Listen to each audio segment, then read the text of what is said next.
আমার ছোট্ট জীবনে আমি শুধু চাইতাম কেউ আমাকে নিঃস্বার্থভাবে ভালোবাসুক, যত্ন করুক, শুধু আমার মানুষ হয়ে থাকুক। ভালোবাসার বেলায় এর চেয়ে বেশি চাওয়া আমার ছিল না। আমি ভাবতাম পৃথিবীটা অনেক সহজ, অনেক সুন্দর। আমি কারো জন্য এফোর্ট দিলে তার বিনিময়ে আমার জন্য সে সেম এফোর্টটাই দেবে।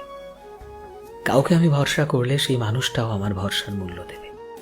আমি চোখ বুজে বিশ্বাস করতাম আমি কারো সাথে অন্যায় না করলে সেও আমার সাথে অন্যায় করবে না। পৃথিবী আমাকে খুব নিষ্ঠুরভাবে বুঝিয়েছিল জীবনটা আসলে ভয়ঙ্কর রকমের আনফেয়ার। এখানে নিজের সবটুকু উজাড় করে দিয়েও কারো ভালোবাসা পাওয়া যায় না।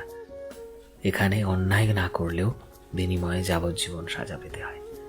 এখানে অনেক ভরসার ভালোবাসার মানুষ ভীষণ ঠান্ডা মাথায় অমানবিক কষ্ট দেয় এবং দিতেই থাকে।